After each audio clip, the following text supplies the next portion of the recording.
a lot of guys are also looking for they want lover bots or sex bots because you're trying to compartmentalize every aspect of what you would get from a woman and take technology and replace everything. And this is something that a lot of women that I've spoken to, they get really uppity because it creates obsolescence, right? Why would they choose a real life woman versus using the technology? Yeah. And I thought that's one of my favorite arguments that I see like within MGTOW. Just, hey, listen, when you look at the difference between a suboptimal relationship with a spouse where you're paying a lot extra for everything versus like getting everything piecemeal, it really is crazy that people would choose to have a suboptimal relationship with a spouse to do all this. Would you like to know more? Hello, it is so wonderful to be here with you today, Simone. We have a wonderful guest today. So actually, before he reached out to us, he was on an email list for us to reach out to because we were interested in reaching out to people in the MGTOW community. And I was like, okay, so who are the top MGTOW people these days? And I looked, and the first name was Sandman, who they called the Mount Rushmore of the MGTOW community. And so I was like, wow, he's already reached. That's amazing. I do travel in similar circles. So for people who aren't familiar with the MGTOW community, this stands for Men Going Their Own Way, which is a cultural response to the raw deal many men feel they're getting in society today. And you can correct me if I said anything wrong there. But what is our topic today, Simone? We are going to talk about something way beyond the basics of MGTOW, which is reproductive strategy. Because just because you may be opting out of like traditional relationships with women doesn't mean that you don't want to have kids. And it doesn't mean that you don't want your cultural group to survive into the future. Exactly. So what do? How can we use technology and different strategies? How can we make MGTOW an intergenerationally durable cultural group? Mm-hmm. Okay. Yeah. So the first thing, when I started my channel back in end of 2013, the first thing that came to mind was I don't want to get married, but I still want to have children. So how am I going to pull this off? And the first thing I looked at was gestational surrogacy. And you can go and buy eggs for $5,000-$6,000 on the open market. And then you can go and pay for a surrogate in another country. And then you can reproduce and you can have all the children you want. And so when I put that video out, I got a good response, but a lot of women were very upset because they said, you're depriving the children of a mother. They said, yes, this is the argument that was being thrown around. It's not fair for you to deprive the child. And I'm thinking to myself, but what about all the single mothers out there that are depriving their children of fathers? Just to add to this, because the audience might not be familiar with this statistic, is that there's been a lot of studies on this.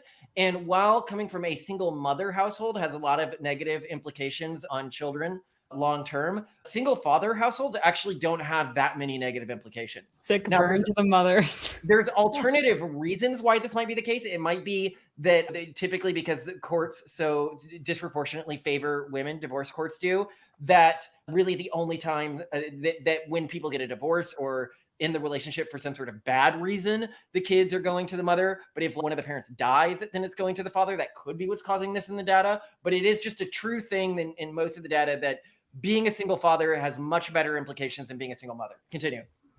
So about 5 or 10 different guys over the years have contacted me and they've told me that they've tried gestational surrogacy either in Ukraine or in Africa or in Mexico.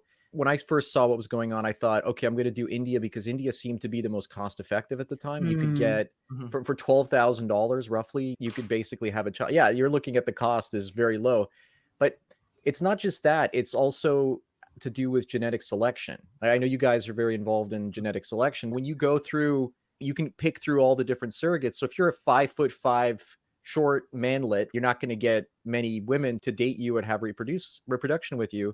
So what you want to do is you want to go and find someone that's 5'9", 5'10", 6 feet tall, blonde hair,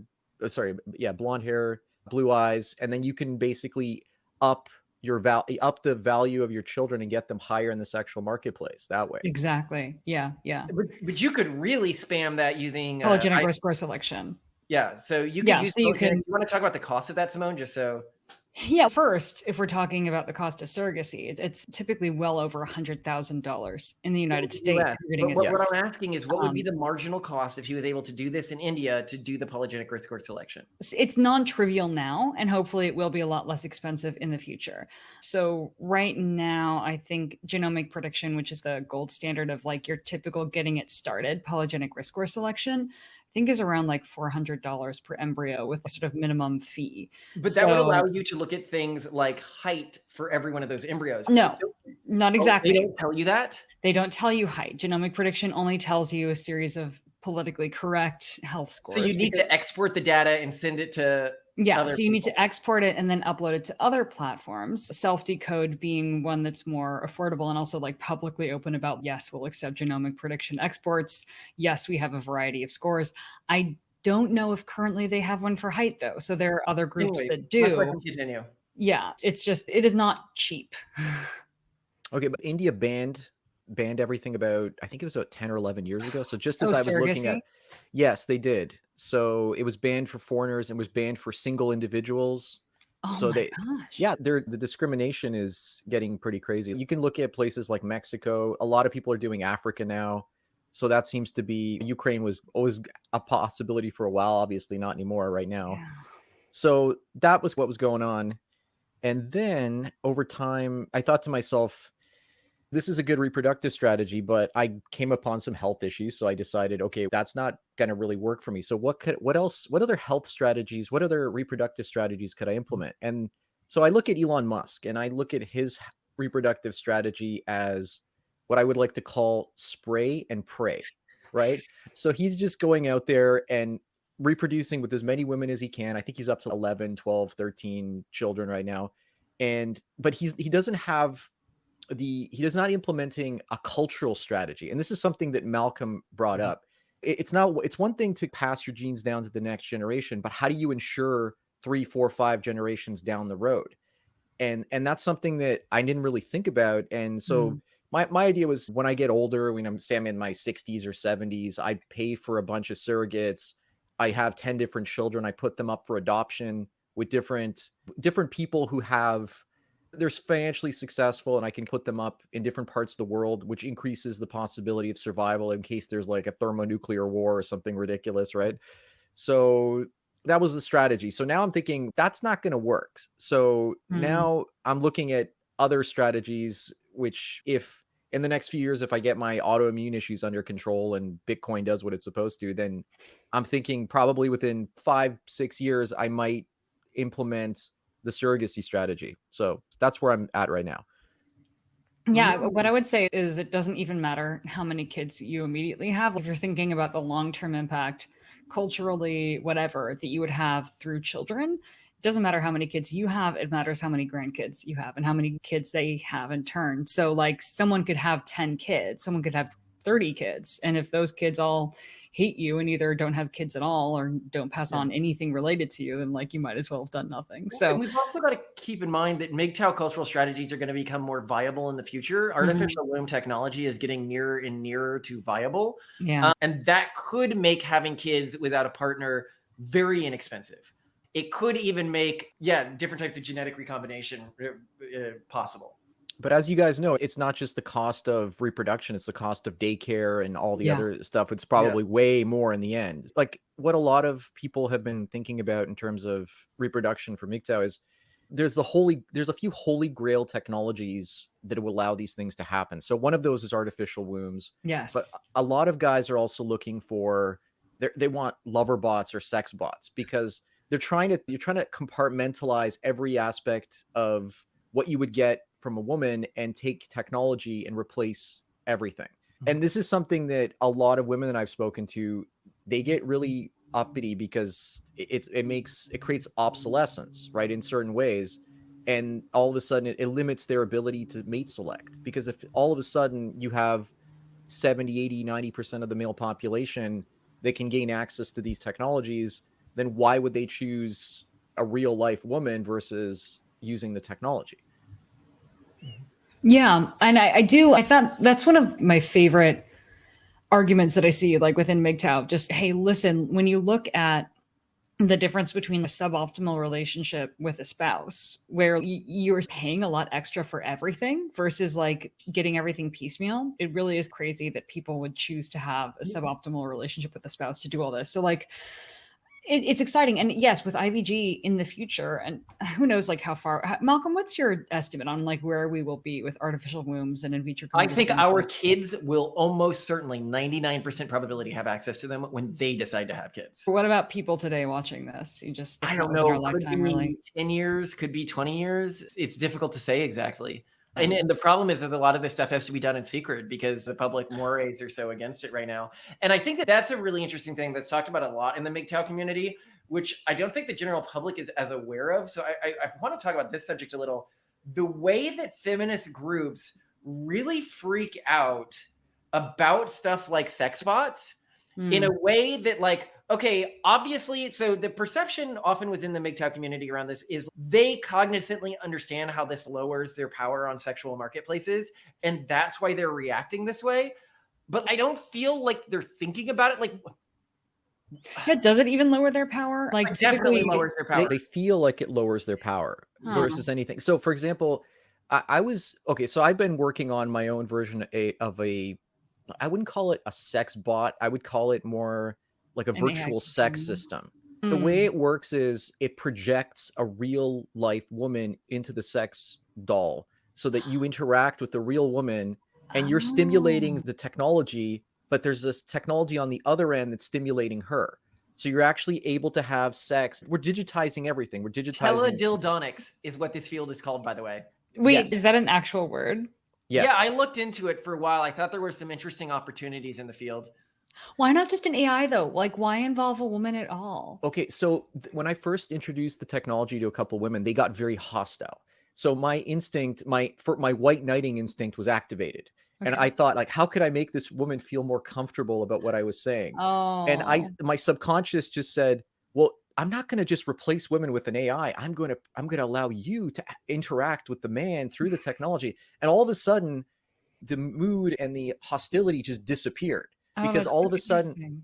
the hamster in her head started running, and the hamster figured out, okay, if I can use this technology, then I can have a new way to exploit the simpish population over the internet. It's the next OnlyFans. Yes, because with the way the technology, like the way I've developed the technology, like I've got, like I can show you guys crude pieces of prototypes. The first thing is it uses a sex doll, right? So the sex Okay. doll, but you take the sex doll heads are like removable. So you can Yeah. unscrew the sex doll head. Then what you Yeah. do is you put a plastic, see-through transparent plastic head on there, and then you put an ultra short throw projector in the back. So it projects the Oh, person that's out. fascinating. Face. And then the dolls have a vaginal insert. So Yeah. you take the vaginal insert out and you put one in with sensors. So that Mhm. literally picks up all your thrusts. And so it digitizes your thrusts. She can see you through the face and she can Yeah. interact with you. And then on her end, there's technology that's capturing her face in real time. And there's also the teledildonics that are thrusting in and out. You know, you can use all kinds of different I'm technologies. sorry. I'm like so 7 years old. This is so funny, teledildonics. I don't know. I feel like I would, as a guy, as a girl, I would prefer like my waifu slash husband to do this. That's like not a human. Dude, Like like a AI would complete be AI. so much But better. no, I mean, so so one thing he said that I thought was really interesting that I think is interesting is the economics of this. So Yeah. look at current ways that women can, I don't know, what do you want to say, exploit or whatever, get money from men on the internet. They are typically one to many approaches, Yeah. which mean that the very best women just completely mop up. This is whether it's OnlyFans or chatting websites or something like that. What makes this technology unique is that it monopolizes a woman's time with one guy for a longer period of time. So it's Yeah. actually much It's more democratizing. Oh, that's so democratizing funny. of women's ability to make money in online environments. Yeah. Which in many ways, yeah, that's interesting. This is so not where I thought the conversation was going to go, Sandman, when you mentioned I want to figure out how to also replace the elements of the female presence in the home. I'm picturing Mother from the Umbrella Academy, which I'm not sure if you've watched that show, but there's just Yes. like, Yes. yeah, this robotic 1950s trad wife woman. In terms of replacing, like there's technologies like they're creating robot chefs, and you can Yeah. I've got like a vacuum that kind of just does its own thing and all Yeah. that kind of stuff. Those are just appliances that kind of do that. But to have like, you have to think about this technology. We can't get to the full Android within the next 50, 100. Like, it's going to take a long time. So you Yeah. have to look at all the intermediate steps between like full Android and where we are today, and how you have to push the technology forward. You have to start working on those intermediate steps and making them good, right? Mhm. So because if I create my virtual sex system, then people will see the possibility and they'll start adding more things to it, right? So all of a sudden there'll be sensors built into the doll so you can touch it, and there's already cloth that women can wear that'll actually transmit like the feel of somebody else from a distance. So Oh. So so this is something that's really interesting. So I'm thinking, when you were talking about the mother system, okay, let's talk 50, 100 years in the future, right? You would be able to easily likely have an AI that is shared between both your sexual release mechanisms and the mothering figure in the household, right? So it's the same personality to many extent, but like different aspects of it for different environments. So you can have the best of all worlds. But once you do that, and women could do something similar, and once you don't need somebody of the opposite gender to have a kid, or opposite sex is more politically correct to say. I don't know which one's more politically correct these days. Once you don't need someone of the opposite sex to have a kid, that then how many people, if we're talking about the percentage of durable cultural groups that survive, how many of them will actually keep up this male female dynamic versus how many of them will be just totally male cultures with simulated female Hmm. partners like, and totally female cultures with simulated male partners? we also have to think about the advantage of having a society where it's 90+ % males versus more females, Yeah. because the males are going to pay more tax. The males are going to work more. But again, AI Yeah. can make all of that irrelevant. So we don't know. There's so many unknowns at this point. But I'm definitely thinking in terms of, so let's say you take 90% males and say they choose to reproduce. We don't know if people would even reproduce if you gave them these options. Like, we're getting Yeah. to this point where society is atomizing so much that I don't know. Like, we're looking for solutions. It's almost like you have to cater to people's narcissism. And that's another one of the things I was going to bring up in terms of reproduction. There's a show I mentioned to Malcolm called Foundation.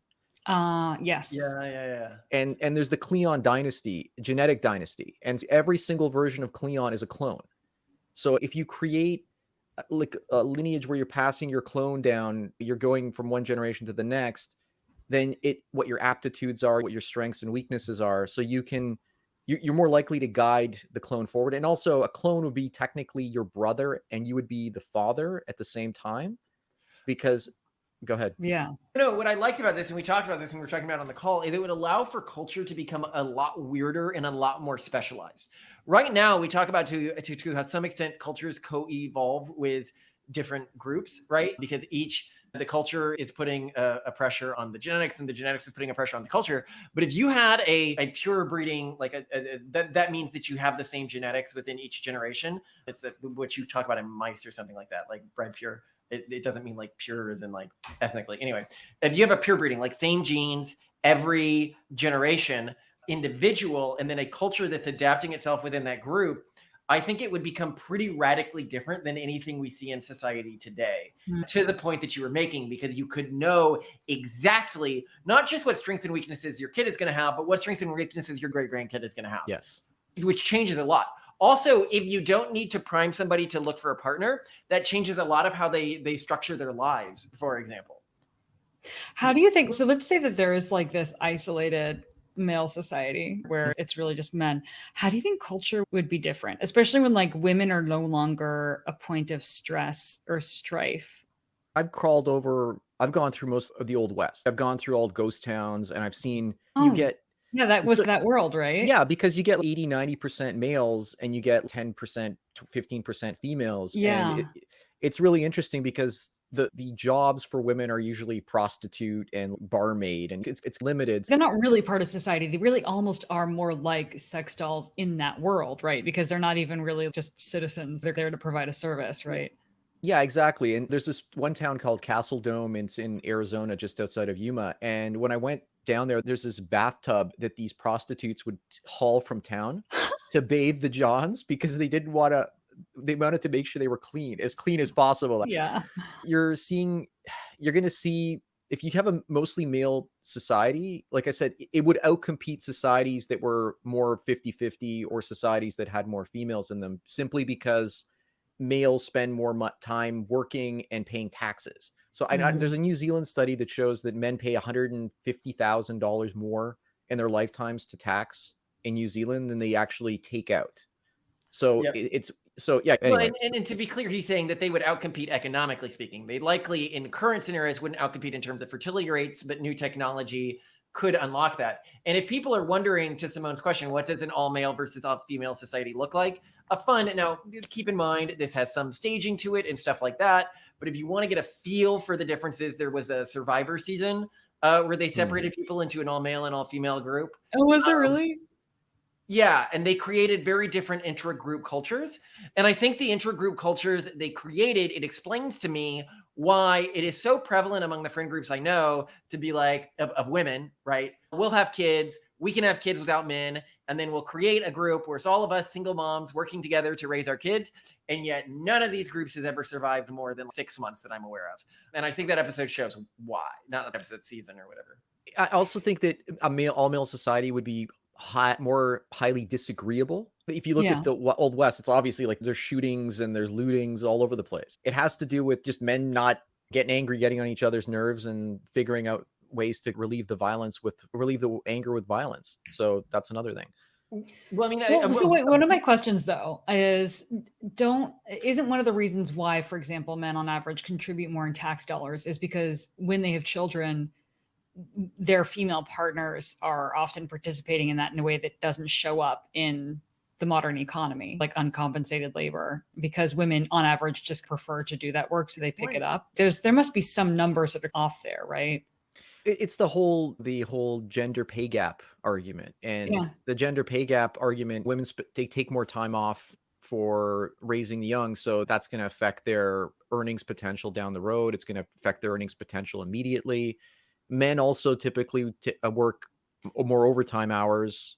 So when a man is in love, he's more likely to put more effort into his family and put more effort into things. I've seen this. You've seen this. We've all looked at that. But my concern is that if men now are solely responsible for raising kids, like also theoretically, their contribution to GDP will take a hit, or at least their contribution to measured financial GDP will take a hit. The other thing to keep in mind, Simone, is that if you look at low skill jobs that pay a lot, they are disproportionately male held jobs. Yeah. You're looking at like high danger jobs, et cetera. But here's what I think we can forget about this.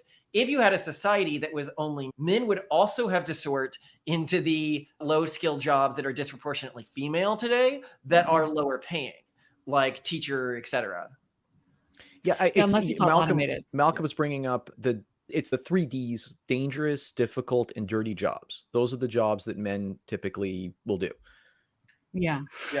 They'd be forced to take the jobs that women are also taking now in an all male society. So you might have less of an inherent GDP gain unless we could show that within equivalent jobs, men led to more efficient outcomes.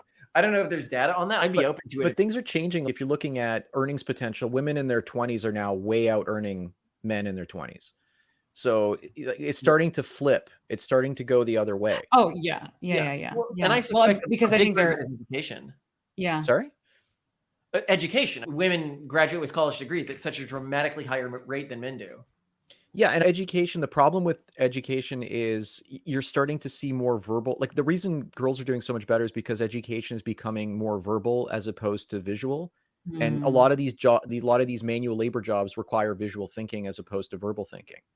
And like they're pulling out my old middle school. I just looked up the number of teachers, male versus female, and there's only 2 male teachers. Right back when I was a kid, it was like 50-50. They also pulled out the shop class. That's gone. So they're eliminating, and they replaced it with feminist music class. You're right. So they're teaching like Black Lives Matter hymns. I'm like, wow, this is a skill that's going to help civilization continue. So I'm also thinking, actually, when I'm thinking about what would a society that's primarily male look like. This is imperfect, obviously, because women did actually play a pretty big role in the Spartan world. But like that was a world in which, to a great extent, it seemed like childcare was pooled. So it was managed at scale. It wasn't really so much that like women did all the child rearing as much as in other societies, at least. Like the kids weren't always in the home, they were often training collectively. So like I could see an all male society in which you have all the children training collectively more or less at scale, like in a really efficient manner that also creates pretty successful humans. And I've looked at Sparta, and the problem with Sparta, it was very matriarchal. But what happened was it didn't last very long. It only lasted like a few generations compared to societies like Athens that were more like patriarchal. So if you look at Sparta versus Athens, it's more matriarchal versus patriarchal than anything was else. Sparta that matriarch? Like women were property managers, but they weren't really, were they that involved in politics and ruling? I'm not 100% sure, but I know that they were involved in the economy. So that was the thing. Well, yeah, my understanding was like they would stay at home and they would run the farm, but like Yeah. in a modern economy. So if we're looking at like the MGTOW Sparta, that would just be like automated. Property management and stuff would not be something that anyone needed to do. Like in the modern age, the role that women played in Sparta is not necessary at all. Yeah. So you just more look at what we would see. But neither is the role that men play. A slave manager is not a big job in today's society. Men didn't manage the slaves. Men like trained and were like. What were they training to do? Put down slave revolts. I mean, I'm sure they can do something else. They did what the nation needed in order to gain wealth. So theoretically, they would train to do really awesome stuff that's a little bit more. They did gain wealth, but you notice that in that culture, like if you look at the ruins of Athens versus the ruins of Sparta, there's nothing in Sparta. There's no great art. There's no architect. It's all like not the level is not there. They weren't so effete, though. I mean, they got shit done. I don't know. So they weren't interested in art. So you see, art they weren't girly men. I don't know what to tell you. In our cultural framework. So, and I love that you're so like Calvinist in your world tradition. Art, disgusting. What a sign of degeneracy. And this is actually genuinely something we believe. I think puts us at odds with a lot of like the manosphere right now, where they're like, look at the old artists, and Simone's looking at that. And she's like, I don't know. That looks kind of girly. Statues, true story. Nerds. Maybe. Yeah. Anyway, I have loved this conversation. Let's do another one. People should check out his YouTube. You could just look up Sandman on YouTube, and we'll have a link here. Sandman MGTOW. And is there anything else they should check out? Oh, but what about this doll? Can they buy this? No, this is still on the development concept stage. So you can buy the dolls. There's actually, I've been selling dolls for many years, but in terms of buying the technology, not yet.